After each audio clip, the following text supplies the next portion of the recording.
أعوذ بالله من الشيطان الرجيم بسم الله الرحمن الرحيم الحمد لله رب العالمين والصلاة والسلام على نبينا وإمامنا وقدوتنا وقرة عيوننا محمد وعلى آله وأصحابه أجمعين. اللهم لا سهل إلا ما جعلته سهلا وأنت تجعل الحزن إذا شئت سهلا.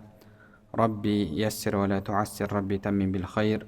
ربي اشرح لي صدري ويسر لي أمري واحلل عقدة من لساني يفقه قولي.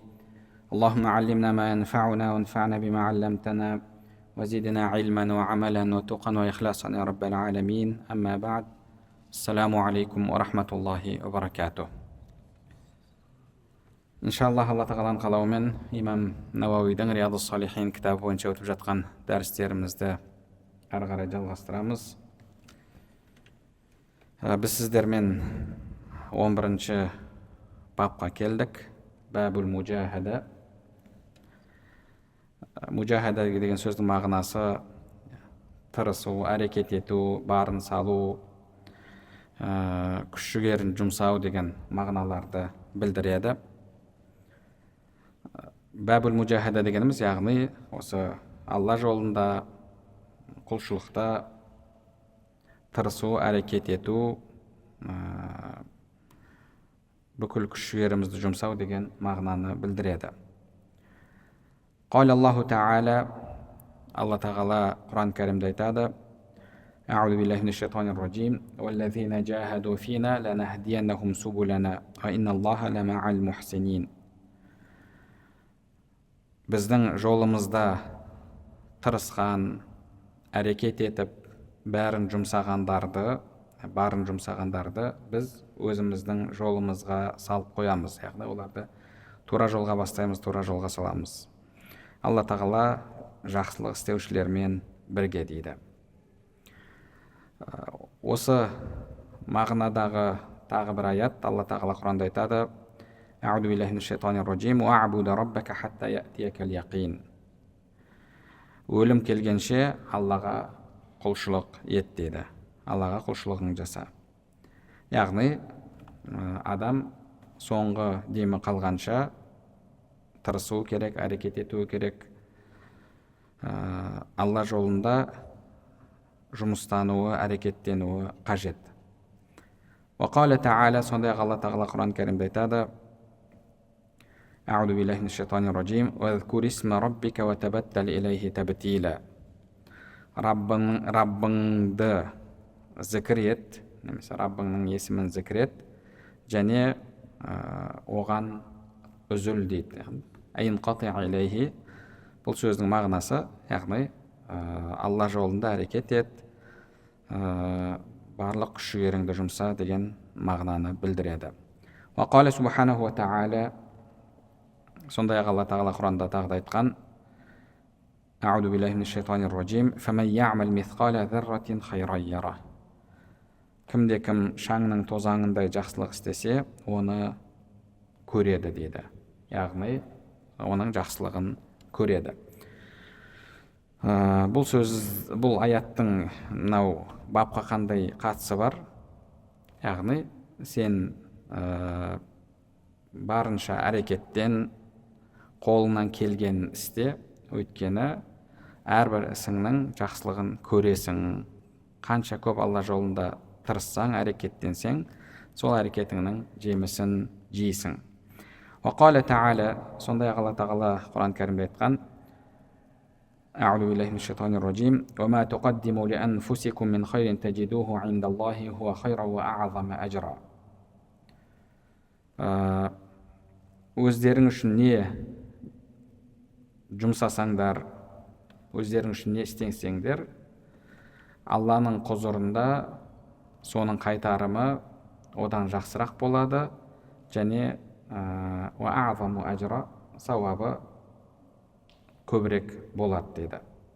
Яғни сен Алла Тағаланың жолында бір нәрсе істейтін болсаң, Алла Тағала оны саған еселеп қайтарады. Вақала Та'ала, сондай-ақ Алла Тағала айтады: ва ма тунфиқу мин хайрин фа инналлаха бихи алим. Қандай да бір Алла жолында жақсылық істеп, бір нәрсені сарып етсеңдер, дүние, мал сарып етсеңдер, Алла Тағала оны білуші дейді. Алла білуші, ол жазылады және оның қайтарымы болады. Вал-аяту фил баби касиратун ма'лума. Осы мағыналас аяттар көп және белгілі дейді имам Науауи рахмаулла. Енді осы тақырыптағы хадистерге келетін болсақ, وأما الأحاديث فالأول عن أبي هريرة رضي الله عنه قال قال رسول الله صلى الله عليه وسلم إن الله تعالى قال. Ал енді бірінші хадис Абу Хурайра радиаллаху анхуден жеткен. Ол кісі айтады, Алла елшісі саллаллаху алейхи уассалам айтты. Инна Аллаха та'ала қал. Енді пайғамбарымыз айтып жатыр, Алла тағала айтты дейді. Алла тағала айтты. Бұл жерде енді Алла тағала айтты деген кезде қай жерде айтты? Құранда айтты ма? Егер Құранда айтқан болса, онда ол аят. Онда ол аят, Алланың кәләмі. Енді құдси хадис деген бар. Құдси хадис дегеніміз мағынасы Алла тағаладан, сөзі пайғамбарымыз саллаллаху алейхи уассаламнан. Мағынасы Алла тағаладан дегеніміз әлгі кейбір хадистерде уа құлдарым деген сияқты осылай сөздер келеді. Яғни бұл жерде сөйлеуші Алла тағала. Осы сөздерді немесе сол сөздердің мағынасын Алла тағала пайғамбарымыз саллаллаху алейхи уассаламның көкейіне салады. Кейін пайғамбарымыз саллаллаху алейхи уассаламның аузынан шығады. Ал енді аятқа келетін болсақ, аяттың мағынасы да сөзі де Алла тағала тарапынан. Құдси хадис ондай емес. Одан кейін құдси хадис мутаватир, машхур, ахад болып, яғни хадистің келу жолдары бар ғой. Құранның барлығы мутаватир, келу жолы мутаватир. Ал енді мынау құдси хадистер басқа хадистер сияқты мутаватирі бар, машхуры бар, ахады бар, одан кейін оның сахихы бар, даифы бар, хасаны бар деген сияқты сондай сорттарға бөлінеді. Алла тағала айтты дейді пайғамбарымыз саллаллаху алейхи уассалам: "Ман ада ли валиян фақад азантуху бил харб. Ва ма тақарраба илайя абди би шайин ахабба илайя мимма афтарадту алейх. وما يزال عبدي يتقرب إلي بالنوافل حتى أحبه فإذا أحببته كنت سمعه الذي يسمع به وبصره الذي يبصر به ويده التي يبطش بها ورجله التي يمشي بها ولئن سألني لأعطينه ولئن استعاذني لأعيذنه." رواه البخاري. Бұл хадисті имам Бухари жеткізген. Мағынасы: кім менің бір әулие құлыма дұшпандық жасаса, оған соғыс жариялаймын. Алла тағала айтып жатыр. Кім менің бір әулие құлыма дұшпандық жасаса, мен оған соғыс жариялаймын. Жалпы Алла тағаладан осы соғыс жариялау деген білесіздер, Құранда келеді. Құранда өсімқорлыққа қатысты келген. Өсімқорлықты харам еткен, өсімқорлыққа тыйым салған аят келгеннен кейін Алла тағала айтады: "Фаин тубтум фалакум руусу амуаликум." Тәубе етсеңдер, онда фалакум руусу амуаликум, яғни негізгі ақшаларың сендердікі дейді. Ал үстінен көргендерің ол сендердікі емес деді. Яғни негізгі өздерінің капиталдарың өздеріңе, оның үстінен көргендерің ол сендердікі емес. Және біреуге қарыз беріп сондай шарт қойған болсаңдар, болды, ол шарт жойылады. Сендер ол адамнан, яғни сенен қарыз алған адамнан тек қана сол қарызыңды ғана қайтарып аласың деп жатыр. Одан кейін айтады: "Фаилам тафалу", егер олай етпесеңдер, Алланың бұйрығына бойұсынбасаңдар, фаазану бихарби миналлахи ва расулих, онда Алладан және Алланың елшісінен өздеріңе соғыс жариялаңдар деді. Былайша айтқанда, өсімқорлықпен айналысып жатқан адам, ол мейлі жеке адам болсын, ол мейлі мекеме болсын, ол өзіне Алладан және Алланың елшісінен соғыс жариялап жатқан адам. Және Ибн Аббас радиаллаху анхума аяттың тәпсірінде айтқан, бұл дүниеде өсімқорлықпен айналысқан адамға қияметте қолыңа қаруыңды ал, қазір Құдаймен соғысасың деп айтылады деді. Yani қараңыз, қандай ауыр жағдай. Енді тура сол сияқты хадисте де келеді. Хадисте Алла тағала айтып жатыр: кім менің әулие құлыма дұшпандық жасаса, оған соғыс жариялаймын деді.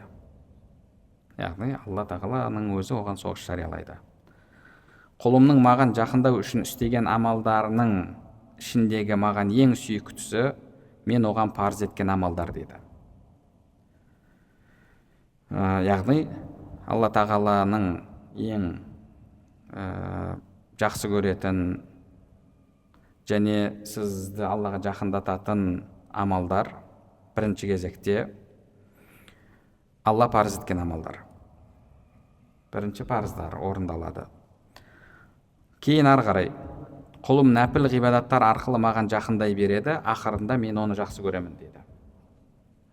Демек, сізде парыздар бар, парыздарды орындайсыз. Парыздарды орындап болдыңыз ба, одан кейін не кетеді? Екіншісі науафил деп хадисте келеді. Науафил, нафила сөзі қосымша дегенді білдіреді.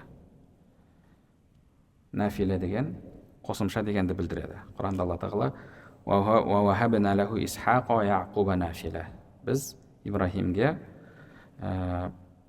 Исхақты және Яқубты қосымша, тағы да біз нығметіміз етіп қосып бердік дейді. Нафила деген сөз қосымша дегенді білдіреді. Демек, сізде негізгі мәселе бар, ол парыз. Одан кейін сол парызға қосымша дүниелер бар. Олар нәпіл құлшылықтар. Құлым нәпіл ғибадаттар арқылы маған жақындай береді, ақырында мен оны жақсы көремін. Оны жақсы көргенімде, оның еститін құлағы, көретін көзі, ұстайтын қолы және жүретін аяғы боламын. Егер менен сұраса, міндетті түрде беремін, егер менен пана тілесе, міндетті түрде оны қорғаймын деді. Хадисті имам Бухари рахимахуллах жеткізген. Енді осы хадистің шархына келетін болсақ, біріншіден әл-уәли сөзі, бұл жердегі мән адали уәлиян. Уәли деген сөз жақындық деген, жақын болу деген мағынаны білдіреді. Демек, біз енді әулие деп айтып жатырмыз ғой, әулие деген сол уәли деген сөздің көпше түрі. Біз көбінесе солай көпше түріндегі сөзді жеке мағынада қолданамыз. Мысалы, әруақ дейміз. Әруақ деген сол рух сөзінің көпше түрі, әруах. Біз оны жеке мағынада, яғни жекеше мағынада қолданамыз. Әруақ рух сөзін. Тура сол сияқты уәли деген сөздің көпше түрі бар, әулия. Яғни достар дегенді білдіреді. Алла тағаланың досы деген, уәли деген сөз қандай сөзден шығады? Негізі сол әл-құрб, жақын болу дегенді білдіреді. Демек, әл-уәли хуәл қарибу миналлахи та'ала. Әулие деген Аллаға жақын болған адам дегенді білдіреді. Әулие құл деген сөз Аллаға жақын болған құл дегенді білдіреді. لِتَقَرُّبِهِ إِلَيْهِ بِاتِّبَاعِ أَوَامِرِهِ وَاجْتِنَابِ نَوَاهِيهِ وَالْإِكْثَارِ مِنَ النَّوَافِلِ. Енді ол несімен жақын болып жатыр? Алланың бұйрықтарын орындайды, тыйғаннан тыйылады және қосымша құлшылықтарды көп жасайды. وَقَدْ جَاءَ وَصْفُهُ فِي الْقُرْآنِ بِقَوْلِهِ تَعَالَى. Құранда Алла тағала оларды, яғни өзінің әулие құлдарын былай сипаттайды. Әла инна әулие Аллахи ла хауфун алейхим ва ла хум яхзанун. Алланың достарына, Алланың әулие құлдарына қорқыныш және қайғы жоқ дейді. Қорқыныш және қайғы жоқ. Яғни болашағы үшін қорқпайды, алаңдамайды және өткені үшін қайғырмайды. Олардың жүректерінде Алла берген тыныштық бар. Әллазина аману ва кану яттақун. Олар кімдер? Иман келтіріп, одан кейін тақуалық еткендер дейді. Енді Алла тағала айтып жатыр: құлымның маған жақындау үшін істеген амалдарының ішіндегі маған ең сүйіктісі мен оған парыз еткен амалдар дейді. Және одан кейін құлым нәпіл ғибадаттар арқылы маған жақындай береді, ақырында мен оны жақсы көремін деді. Нәпіл деген сөздің мағынасы, яғни қосымша дегенді білдіреді. Енді осы хадистен түсінетініміз, біріншісі, хутурату муадати аулия иллахи та'ала имма би карахиятихим ау изаихим. Алла тағаланың әулие құлдарына оларды жек көру арқылы немесе оларға зиян келтіру арқылы дұшпандықтың қатерлігі дейді, қауіптілігі.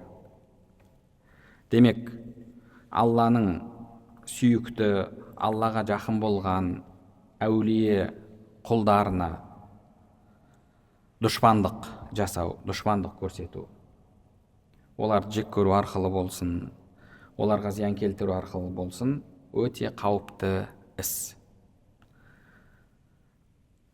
Алла тағала оған қатысты не деп жатыр? Мен оған соғыс жариялаймын дейді. Әлемдердің Раббысы ол адамға соғыс жариялайды. Енді Алламен соғысқан адам оңбайды. Ибн Аббас радиаллаху анху айтқандай. Алламен соғысқан адам, Алланың өзі оған соғыс жариялаған адам ешқашан оңбайды. Сол үшін де Алла тағаланың әулие құлдарына зиян келтіруден сақтану керек. وأما خصومتهم أمام القضاء لاستخراج حق أو كشف غامض فلا يدخل في هذا الوعيد فقد ترافع الصحابة أمام القضاء وهم أخص أولياء الله تعالى. Енді бір мәселе бар бұл жерде. Ақиқатқа қол жеткізу үшін, әділдікті талап етіп, уәли деп танылған, мысалы, Алланың сондай бір әулие құлдары бар, немесе сіз оны Алланың сондай жақсы көрген әулие құл деп білесіз, солай есептейсіз, танисыз. Енді әулие деген міндетті түрде күнде ұшып жүретін адам емес, таңертең Меккеге ұшып барып, кешке ұшып келіп деген сияқты, ол жақтағы бағанағы қазақтар оны көріп қалып, сол жақта мынау кісі қайдан жүр деп, міндетті түрде олай болу шарт емес. Енді ол жалпы карамат деген нәрсе бар. Карамат деген, яғни Алла тағаланың өзінің сүйікті құлдарына беретін ерекше құбылыстар дейміз бе, немесе сол күнделікті заңдылыққа бағынбайтын дүниелер. Пайғамбарларға Алла тағала мұғжиза берді, сол сияқты өзінің әулие құлдарына карамат береді. Ол нәрсе сахабаларда да болды, сахабалардан кейін табиғиндерде болды, әтбаъ табиғиндерде болды. Имам Ибн ал-Джаузидің Сифатус Сафуа деген кітабын алып қарайтын болсаңыз, ішінде солардың басынан өткен осындай дүниелер көп айтылады. Бір қызығы, карамат сахабалардан гөрі, яғни әлгіндей бір ерекше дүниелер, ерекше құбылыстар сахабалардан гөрі табиғиндерде көбірек болды, табиғиндерден гөрі әтбаъ табиғиндерде көбірек болды. Неге деген сұрақ туындайтын болса, негізі Алла тағала мұғжизаны пайғамбарымызға не үшін береді? Адамдардың жүректерін орнықтыру үшін дейді. Сол сияқты әулие құлдарына караматты да өзінің құлдарының жүректерін орнықтыру үшін береді. Енді сахабалардан гөрі табиғиндер көбірек мұқтаж ол нәрсеге, табиғиндерден гөрі әтбаъ табиғиндер көбірек мұқтаж, сол үшін де мұқтаждық болғандықтан да ол нәрсе көбірек орын алады деді. Сол үшін де, яғни жалпы, егер сондай бір нәрсені естіп жатсаңыз, мысалы, Алла тағаланың бір сондай сүйікті құлының басына осындай нәрсе өтіпті деп бір ерекше нәрсе естіп жатсаңыз, оны өтірікке шығаруға асықпаңыз. Өтірікке шығаруға асықпаңыз. Енді бұл жерде де жалпы мынандай дүние бар. Сол пәленше әулиеде мынандай нәрсе болыпты, түгенше әулиеде мынандай нәрсе болыпты деген кезде ғұламаларымыз айтқандай, оның жету жолы, хадистің жету жолы сияқты мутауатир болуы мүмкін, ахад болуы мүмкін. Ахад болған кезде білесіз, ол әлгі мутауатирдің деңгейінде емес. Немесе бір адам айтты осылай деп, мен пәленшенің осылай істегенін көрдім, мынандай нәрсе болды деген кезде шейх Бут айтқандай, сіз караматты мойындап тұрсаңыз және мутауатир жолмен келген, Құранда да келген мутауатир жолмен, енді Құран бәрі мутауатир ғой, Құранда келген караматтардың бәрін мойындап тұрсыз, караматты жоққа шығарып жатқан жоқсыз. Ал енді бір жеке адамның басынан әрбір адамның басынан өткен нәрсені иә тура солай болды деп оны бір мутауатир жолмен келгенде қабылдауға міндетті емессіз. Бірақ оны терістеуге де асықпаңыз, болмайды терістеуге. Себебі терістеу үшін де мәлімет керек. Енді мына жерде бір адамнан болса да, мысалы ешқандай өтірікте айыпталмаған, жалған сөйлеуде айыпталмаған адам сізге айтып тұр. Сіз неге оны терістейсіз? Енді ақида кітаптарында келетін сөз бар. Деді, Алланың әулие құлдарына караматты бекіт, кім караматты терістесе, жоққа шығарса, мойындамаса, Муътазила сияқты, оның сөзін таста дейді. Демек, Алла тағаланың сол өзінің сүйікті құлдарына беретін караматтары бар. Енді әулие болу үшін карамат болуы міндетті ме? Жоқ, міндетті емес. Карамат болуы міндетті емес. Кейбір хадистерде келеді ғой, сондай бір адамдар дейді, үсті басы шаң-шаң, шашы ұйпа-тұйпа, мәдфуън бил абуаб, біреу өтіп бара жатса, оны менсінбей қағып кетуі де мүмкін. Ондай бір елде, қоғамда сыйлы адам емес. Бірақ ләу ақсама алаллахи ла абарра. Егер ант ішіп Алладан сұрайтын болса, Алла тағалаға міндетті түрде береді деді. Және бұл жерде сұрау деген кезде, ант ішіп сұрау деген я Алла деп дұға қылу емес. Одан да ауыр сұраудың түрі бар.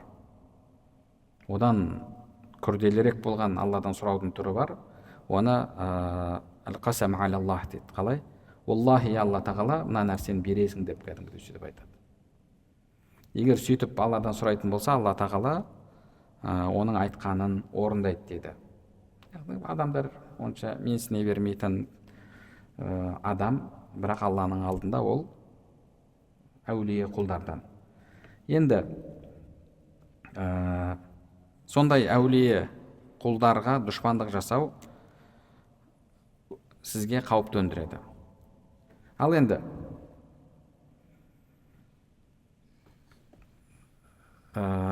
екінші мәселе бар, мына жерде айтылып жатқан, ол әділдікке қол жеткізу үшін, немесе ақыңызға қол жеткізу үшін қазиға шағымдану. Оған рұқсат па? Оған рұқсат. Яғни бұл зиян келтіруге жатпайды. Мысалы, ақыңызды талап ету үшін қазиға барасыз, міне пәленшеде менің мынандай ақым бар деген сияқты. Сөйтіп, сотқа былайша айтқанда жүгінесіз. Бұған рұқсат бар, және бұл әлгі оған дұшпан болу деген ұғымға кірмейді. Мына жерде оған мысал келтіріп жатыр. Фақат тарафа ас-сахабату амама ал-қада. Сахабалар да бір-бірімен соттасқан, былайша айтқанда, яғни сотқа жүгінген, ақысын талап етіп. Ал енді әулиелер кім деген кезде, бірінші кезекте әулиелер олар сахабалар. Сахабалар Алла тағаланың әулие құлдары.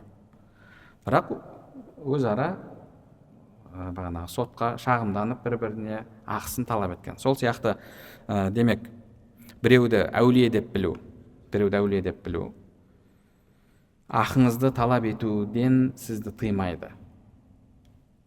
Егер мысалы ұмытып кеткен шығар, мынандай нәрсе болған шығар, енді бұл әулие, Алланың әулие құлы ғой, жарайды, мен ақымды адал еттім деп жатсаңыз, өзіңіз білесіз. Ал бірақ ақыңызды талап еткіңіз келіп жатыр.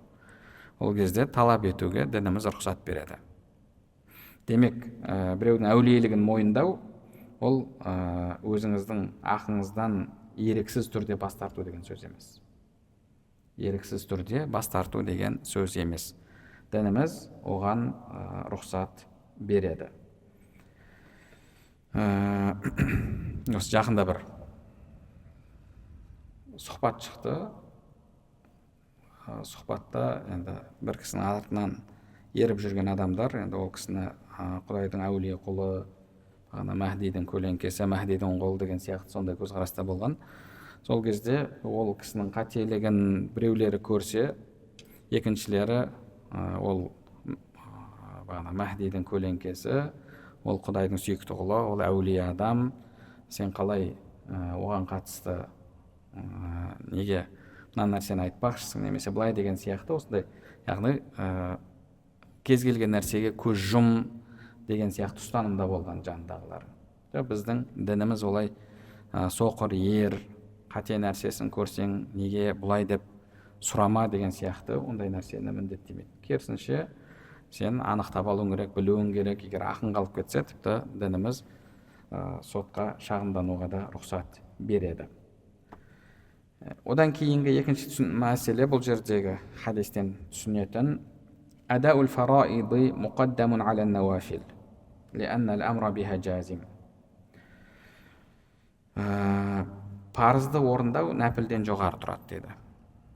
Парызды орындау нәпілден жоғары тұрады. Яғни парыз деген бұл қатаң түрде орындалуы талап етілген амалдар. Орындалуы қатаң түрде талап етілген. Және парыз бізде жалпы екіге бөлінеді. Фард иътиқади және фард амали дейді. Фард иътиқади және фард амали. Яғни істелуі міндетті болған және оны парыз деп есептеу, парыз деп сену міндетті болған дүниелер. Мысалы, 5 уақыт намаз, ораза, зекет, қажылық деген сияқты үкімдер. Мутауатир жолмен келген, дінімізде бар екендігі анық, айдан анық дүниелер. Бұндай парыздардың парыз екеніне сену міндетті және оны орындау міндетті. Кім оған сенбесе, діннен шығып кетеді. 5 уақыт намаз дінде жоқ деген адам діннен шығып кетеді. Ол адам мұсылман емес. Арам емес деген адам, ол адам мұсылман емес. Енді екінші нәрсе бар, оны фард амали дейді. Фард амали, яғни істелуі міндетті болған. Істелуі міндетті болған, бірақ оны парыз деп сену міндетті болмаған дүниелер. Ол қандай дүниелер?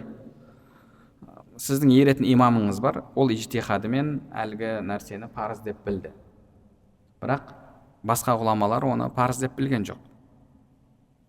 Мысалы, сіз Ханафи мазабына ересіз. Ханафи мазабы бойынша басыңыздың 1/4 масих тарту парыз. Дәреттің парыздар деген кезде біз сол бағанағы бастың 1/4 масих тартуды парыз деп білеміз. Яғни оны істемесең, біздің мазхаб бойынша сенің дәретің дұрыс емес. Ал бірақ бір адам жоқ, бастың 1/4 масих тарту парыз емес, бір 5-6 тал шашыма масих тартсам жеткілікті десе. Мысалы, Шафи мазабының ғұламасы, немесе Шафи мазабына еруші адам. Сіз ол адамды парызды жоққа шығардың, болды, сен діннен шығасың деп айтасыз ба? Жоқ, олай емес.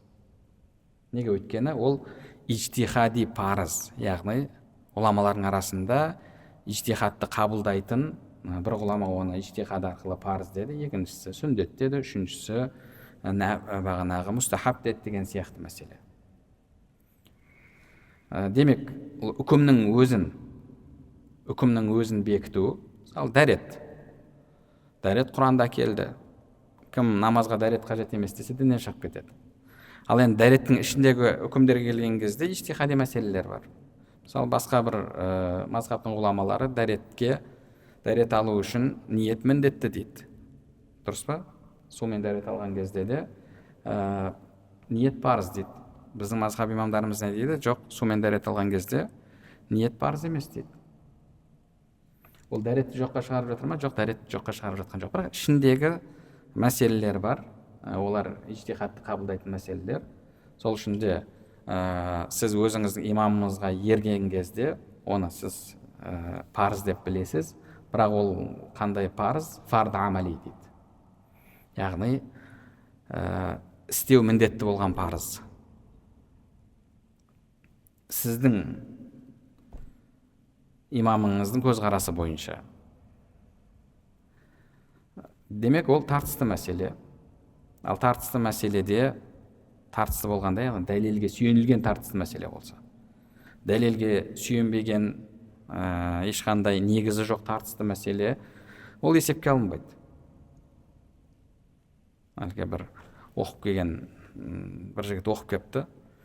Сонымен оқып келгенде, шала оқып келген бе, әйтеуір бір нәрсе сұраса адамдар, енді ода ихтилаф бар деп береді екен. Ода тартыс бар, екі түрлі көзқарас бар деп. Былай бар немесе жоқ деп айтпайды екен, тартысты мәселе деп. Сонымен адамдар шаршап кеткен ғой бір күні. Сенде өзі тартыссыз мәселе бар ма? Енді хотя бы Алланың бар екендігінде, бір екендігінде тартыс жоқ шығар десе, неге оны біреулер үшеу дейді, біреулер біреу дейді деп, ол да тартысты мәселе ғой деп айтады деді. Енді ол тартысты мәселе болғанда, яғни ол тартыс есепке алынатын тартыс ба? Яғни біреу Құдайды үшеу деп жатса, немесе бағана Құдай адам бейнесінде оның мына жағында 6 қолы, мына жағында 6 қолы бар деп жатса, сіз бұл ихтилафи мәселе, оны айтқан адамға да бір сауап дейсіз бе? Жоқ. Бұл есепке алынбайтын ихтилафты. Ол мұсылман емес. Болды. Сол үшін де бұл жерде тартыс деген кезде, яғни негізі бар тартыс. Негізсіз тартыс емес. Мысалы, арақ харам. Енді біреу келіп, ол бидайдан істелген, анда-санда ішсең ешқандай несі жоқ, ода тұрған не бар десе, сол екінші көзқарас болған үшін ол тартысты мәселеге айналып кете ме? Жоқ, тартысты мәселеге айналып кетпейді. Егер ондай бола беретін болса, оны не дейді? Сондай суфстаия деген жолды ұстанатындар болған. Оларда, яғни бір келісілген еш нәрсе жоқ. Келісілген нақты еш нәрсе жоқ. Барлық нәрсе сондай нақты мәселе емес. Яғни, былайша айтқанда, объективті еш нәрсе жоқ дейді. Барлық нәрсе субъективті дейді. Әшейін сенің ол көзқарасың. Сыртқы әлемде олай емес деген осындай көзқарас ұстанғандар бар. Бір кісі сондай көзқарас ұстанып алып, біздің бір ұстазымызға келіп, соны дәлелдемекші болған ғой. Яғни, кез келген әлгі теория относительности деген нәрсе бар ғой. Соны бәр нәрсеге қатысты дегенді. Әлгі бір әзіл жүр ғой. Теория относительности, яғни сенің жаныңда мен бойдақпын, үйіме барсам мен бағанағы бойдақ емес әйелім бар деген сияқты. Сондай көзқарасты айтқан ғой. Яғни бұл дүниеде абсолюттік ақиқат жоқ деген. Бір адам ми ашып ұстазымызға соны алып келгенде, мына адамға бір нәрсе түсіндіріңізші, жауап беріңізші, еш сөзге келмей жатыр деген кезде, біздің бір ұстазымыз оған мынандай сұрақ қойыпты. Ешқандай абсолюттік ақиқат жоқ деген кезде, сенің осы айтып жатқан сөзің абсолюттік ақиқат па, әлде абсолюттік ақиқат емес пе деген. Егер абсолюттік ақиқат дейтін болса, ол өз айтып тұр. Бұл әлемде абсолюттік ешқандай ақиқат жоқ деп. Бәрі сондай тартысты мәселе, относительный мәселе деген көзқарасты. Сөйтіп айтқан кезде әлгі кісінің аузына құм құйылды дейді. Сол айтпақшы, бар ақиқат нәрсе. Ақиқат нәрсе бар. Ол ақиқат нәрсенің төңірегінде не жүрмейді? Талас жүрмейді. Ол жерде не білім немесе надандық. Мысалы, қардың ақ екендігін біреулер келіп қара деп дәлелдемекші болса, бұл тартысты мәселеге айнала ма? Жоқ, олай емес.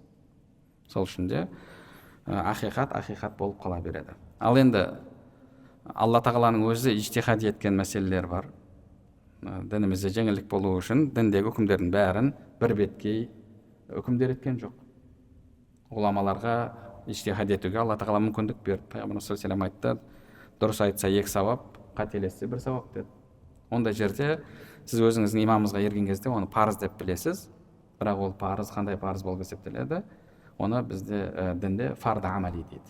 Біріншісі иътиқади, яғни сенім деңгейіндегі парыз, ал екіншісі амал деңгейіндегі парыз. Ол сенім деңгейіндегі парыз емес. Сол үшін де сіз екінші тарапты сен Құдайдың парыз еткен нәрсесін жоққа шығарып жатсың деп айыптай алмайсыз. Енді мынау анықтама бар ғой. Анықтама бар. Парыз не деген кезде ғұламаларымыз айтады: юсабу фаилуху ва ясаму тарикуху ва якфуру жахидух дейді. Істеген адам сауап алады, істемеген адам күнә алады, мойындамаған адам кәпір болады дейді. Бұл қандай парызға қатысты? Сенім деңгейіндегі парызға қатысты. Ал амал деңгейіндегі парызда мәселе ол жерде относительно, былайша айтқанда, яғни сенің мазхабың бойынша сен бір мазхабқа ерген кезде ол мазхаб бойынша дәретің дұрыс емес. Ал бірақ екінші ғұламаның артынан еруші адам бар, оның өзінің көзқарасы бар. Енді жалпы бізде парыз амалдар бар, одан кейін нәпіл амалдар бар. Нәпіл амалдар деген қосымша амалдар, сол парызға қосымша. Оның анықтамасы қандай? Оның анықтамасы істеген адам сауап алады, істемеген адам күнәһар болмайды. Істемеген адам күнәһар болмайды. Ал енді оны мойындамаған адамның үкімі қалай болады? Бұл жерде мойындамау деген кезде, егер оның дәлелі мутауатир жолмен келген болса, сіз соны терістесеңіз, онда діннен шығып кетесіз. Ал егер дәлелді мойындап тұрсыз, бірақ дәлелдің түсінігіне қатысты тартыс болатын болса, және ол тартысты қабылдайтын деңгейдегі мәселе болатын болса, онда ол жерде ол адам кәпір болмайды, ол ижтихади мәселе болады. Әлгі мысалы Құрандағы дәрет аяты, ол жерде Алла тағала не деп жатыр? Жүздеріңді жуыңдар, қолдарың шынтаққа дейін жуыңдар, бастарыңа мәсіх тартыңдар, аяқтарыңды тобыққа дейін жуыңдар деді. Енді ниет кіре ме, кірмей ме? Дәретті рет-ретмен алу, яғни міндетті түрде бірінші жүз жуылып, одан кейін қол шынтаққа дейін, одан кейін басқа мәсіх, одан кейін аяқ жуылу керек пе? Немесе араластыруға болады ма? Одан кейін мысалы арасы қаншалықты мөлшерде үзілмеу керек? Қолды жуған кезде қолды сқалау керек пе, сқаламау керек пе? Қолды жуған кезде, енді жүзіңіз тәкіта қол немен жуасыз ғой, қолыңызбен. Ондай мәселелер бар. Ниет мәселесі.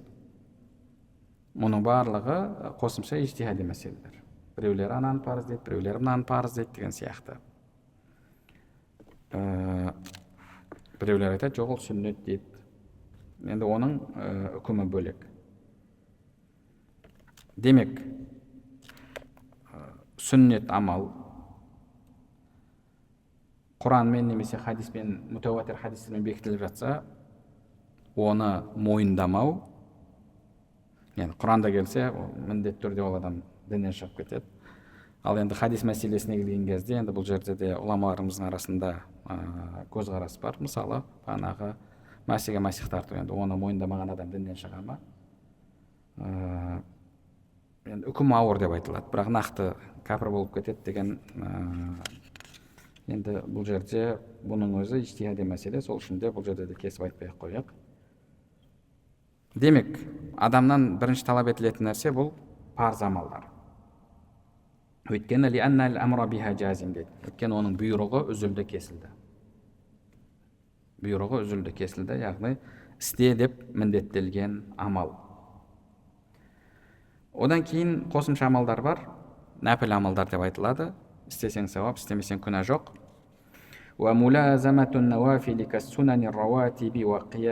وقيام الليل وقراءة القرآن بعد أداء الفرائض تفضي إلى جلب محبة الله تعالى للعبد وصيرورته من جملة أوليائه. Енді парыз орындап болғаннан кейін сол парыздарға қорған болатын сүннет амалдар бар. Сүннет амалдар бар. Енді сүннет амалдың өзі де жалпы нәпіл деп айтылады. Неге оны қорған деп жатырмын? Өзі ғұламаларымыз айтып кеткен. Сіздің сеніміңіз бар, оның сыртында парыз амалдар бар, оның сыртында уәжіп амалдар бар, оның сыртында сүннет амалдар бар, оның сыртында мұстахаб амалдар бар дейді. Оның бәрі өзінен кейінгіге қорған болып тұрады. Сіз шайтан азғырған кезде бірінші келіп, сол мұстахаб амалдарды, ой, мұстахаб қой ол, мандуб қой ол, даже бағанағы сүнна ратибан деңгейінде емес қой, анау мынау деп шайтан азғырады да сізге тастатуға тырысады. Оны тастатса, одан кейін сүннетке шабуыл жасайды. Егер сүннетіңізді тастата алса, одан кейін уәжіпке келеді. Оны тастата алса, одан кейін парызға келеді. Уже парызыңызда қалмаса, шайтанның шабуыл жасайтын бірақ нәрсесі қалады, ол сіздің ар жақтағы сеніміңіз. Одан кейін сізге әртүрлі күмәндарды кіргізе бастайды деген сияқты. Сол үшін олар әрқайсысы өзінен кейінгі деңгейдегі, өзінің кейінгі деген кезде, яғни бағанағы өзінен жоғары тұрғанға қорған. Демек, бірінші сіз парыздарды орындауыңыз керек. Бірінші кезекте сұралатыныңыз парыз амалдар. Иманнан кейін сон бірінші сұралатыныңыз парыз амалдар. Сол үшін де парызды атқармай, мен үйтіп тұрам, мен бүйтіп тұрам, мен бағанағы мынаны істеймін деген сияқты нәрсе негізінде дұрыс емес. Бірақ енді оны істеп жүрген адамға біз оны таста деп айтпаймыз. Оны таста деп айтпаймыз. Керісінше соған мынаны қос деп айтамыз. Және ол амалың қабыл емес деп те біз үзілді кесілді айтпаймыз.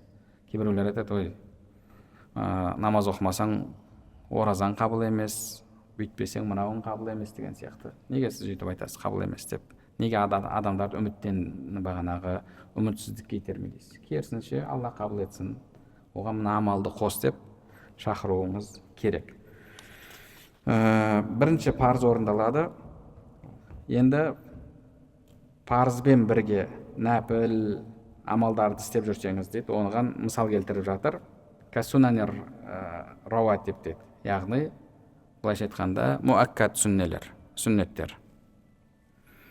Және қосымша қиямул ләйл, түнгі намаз, Құран оқу, осыларды істейтін болсаңыз, парыздан кейін, яғни бірінші парыздарыңызды орындайсыз, одан кейін осы нәпіл амалдарыңызды орындайтын болсаңыз, ол Алланың махаббатына сізді жетелейді.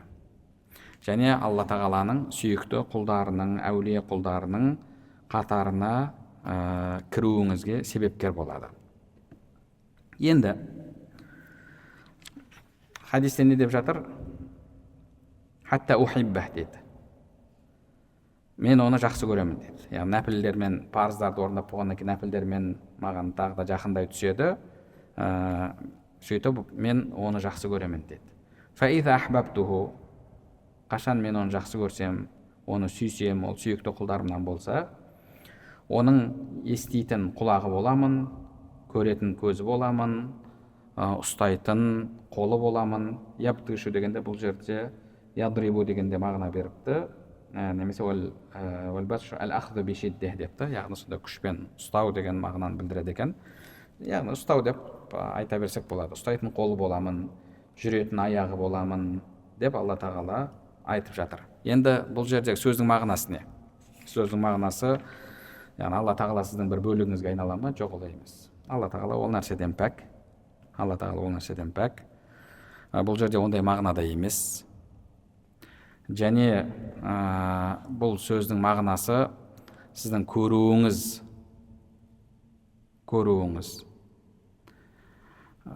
Алланың көру сипаты сияқты, есту сипаты сияқты болады ма? Жоқ, ондай мағынада емес. Неге бұны айтып жатырмын? Өйткені кейбіреулер осы хадисті солай тәпсір дейді екен. Осы бір елде оқыған бір бауырымыз айтады, ұстаздары өздерінің ұстаздарын дәріптеген кезде, яғни біздің әулие ұстаздарымыз, олар осындай деңгейде, тіпті біреу айтқан дейді, мен бүкіл әлемдегі адамдардың істеп жатқанын мынау тырнағымды көргендей көріп тұрамын деп айтқан. Сендер таңғаласыңдар, бұл қалайша, бұл дұрыс емес қой деп таңғаласыңдар. Негізінде бұл сөз дұрыс, өйткені Алла тағала хадисте айтқан, мен оның көретін көзі боламын, еститін құлағы боламын деген. Сол үшін де ол бүкіл әлемдегі адамдарды көріп біледі деп осындай сөзді айтады. Яғни былайша айтқанда, оның тәпсірін қарайтын болсаңыз, оның көруі Алланы көру сипаты сияқты болып кетті. Алла тағала барлық нәрсені көруші, барлық нәрсені білуші. Сонда әлгі адамда сондай болып кетті ме? Олай емес, ондай мағынада емес. Ол мағынадан алатын болсаңыз, бұл адасушылық, Аллаға серік қосу сипатында. Дұрыс емес ол. Бұл жердегі мағынасы қандай? Бұл жердегі мағынасы ғұламаларымыз шарх берген кезде, мен оны көруінде қолдаймын, естуінде қолдаймын, яғни оның көзін харам нәрселерден сақтаймын, көзіне қорған боламын, оның құлағына қорған боламын, оны қолдап қуаттаймын деген мағынада дейді. Жалпы хадистің мағынасы да түсінік. Негізі әлгіндей бір қате пікірдегі адам болмасаңыз, мен оның көретін көзі боламын, еститін құлағы боламын, ұстайтын қолы боламын, жүретін аяғы боламын деген сөздің мағынасы, яғни мен оның қол аяғында қорғаймын, сақтаймын. Ол менімен, яғни ол аяғымен харамға бармайды, қолмен харам нәрсе ұстамайды, әрдайым Алланың панасында, Алланың қорғауында болады деген мағынаны білдіреді. Оның басқа мағынасы жоқ. Және ол жерде, яғни оның қолы Құдайдың қолы болып кетеді, аяғы Құдайдың аяғы болып кетеді, немесе бағанағы частица Бога сол адамда пайда болады деген мағынада емес. Кім олай ойлайтын болса, ол күпірлік болады. Ондай сөздерді қолдануға да болмайды. Мысалы, кеше футболда, мысалы, Аргентинаға қатысты рука Бога деген сөзді айтады. Астағфирулла. Тіпті комментария жүргізіп жатқандар бір-екі рет тыңдап қалдым. Футбол құдай деп.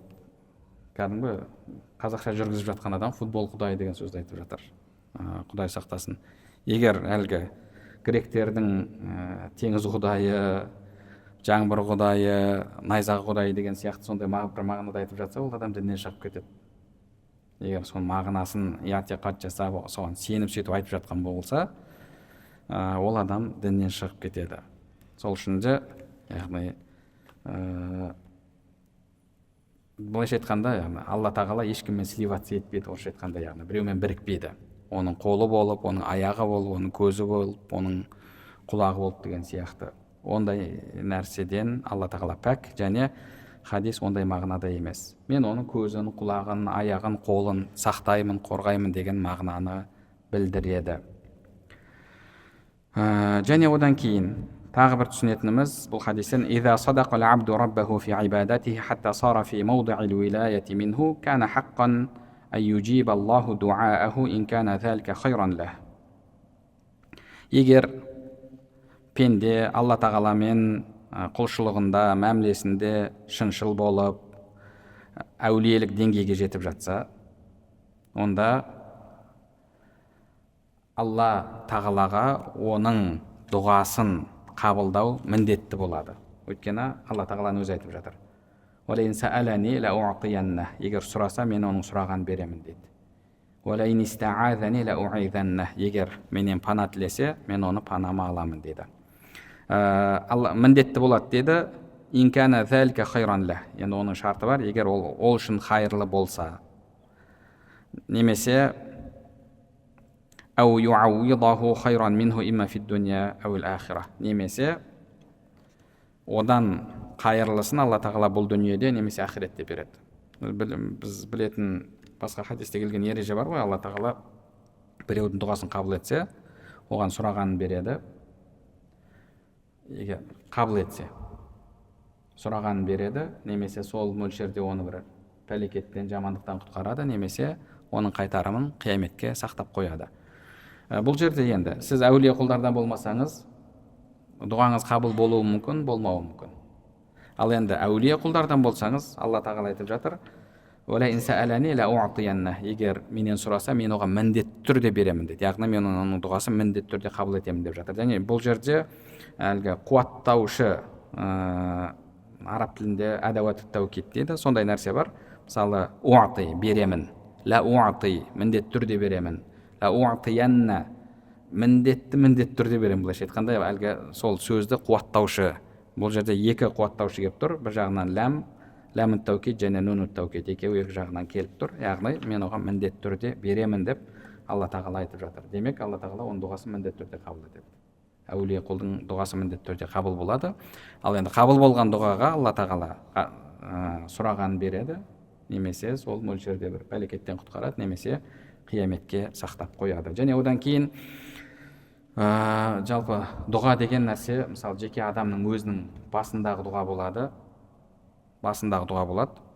жеке басына қатысты, өзінің жеке өміріне қатысты. Алла тағала адамға сұраған нәрсесін береді.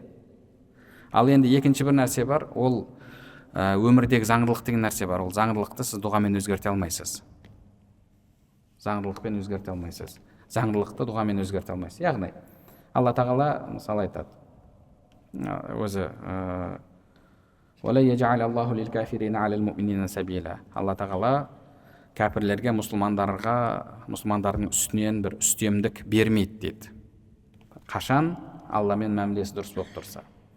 Мәмілесі дұрыс болмаған кезде жүректеріне, хадисте келеді ғой, дүниедегі махаббат кірген кезде Алла тағала керісінше басқаларды оларға қарсы жібереді, сөйтіп оларды талан-таражға салады. Енді сондай жағдайда Алла тағала не дейді? Адамдар өздерін өзгертпейінше Алла тағала оларды өзгертпейді дейді. Яғни олар өзгеру керек, тырысу керек, күресу керек. Алла тағаланың қойған заңдылықтары бар, соны орындау керек. Енді оны келіп бір дұғамен бір адам өзгертіп жібереді ме? Үмбеттің халін жоқ, олай болмайды. Демек, Құранда Алла тағала Алланың заңдылықтарына ешқандай бір замена таба алмайсың дейді, яғни орнын ауыстыратын еш нәрсе жоқ. Сол үшін де ондай дүниелер бар. Бағанағы тәмкин мәселесі, яғни жер бетінде үстемдік мәселесі, басшылық мәселесі, ол нәрседе ол әшейін бір дұғамен өзгере салатын нәрсе емес. Қазір айтады ғой, неге соғыс болып жатыр, неге әлемде сонша, Құдай болса, неге соншама зұлымдық көп деп. Ол жерде ол әділдік орнау үшін оның шарттары бар. Адамдар әрекет жасау керек, тырысу керек, бағана зұлымдықпен күресу керек. Ол сол жолмен келетін нәрсе. Ол бір дұғамен аумин Аллаху акбар десе, таңертең мысалы әлгі басшы бірден жақсы басшы болып қалып, әлгі бір кино бар ғой, не туралы аты не еді, дәріні ішіп алса, сонымен адал болып кетеді, ана коррупционер, бір қазақша кино бар ғой. Сол сияқты олай өзгеретін нәрсе емес. Демек, ол әулиенің дұғасы да ол жеке адамға қатысты, біреуге шипа сұрау деген сияқты, бір нәрсе сұрау оған қатысты қабыл болуы мүмкін. Ал бірақ біздің халіміз өзгертіп жіберші деп, сонымен аумин деп дұға етті да, сонымен өзгеріп кетеді ме? Жоқ, өзгеріп кетпейді. Өзгеріп кететін болса, Каабаға барып жылап бәріміз дұға жасап жатырмыз ғой, неге халіміз өзгеріп кетіп жатқан жоқ? Ол жерде дұғадан басқа тағы да әрекет деген нәрсе бар. Әрекет бар, Алла тағаланың қойған талаптары бар, шарттары бар. Соны орындау арқылы біз қоғамды өзгертеміз, мына жағдайды өзгертеміз, басқаша өзгермейді. Енді осы тақырыпта басқа да хадистерді Алла нәсіп етсе келесі дәрісте үйренетін боламыз. Алла тағала баршамызға пайдалы білім нәсіп етсін, алып жатқан білімдерімізге амал етуімізді және амалдарымыздың қабыл болуын нәсіп етсін. Субханакаллахумма бихамдика, ашһаду ан ла илаха илля анта, астағфирука ва атубу илейк.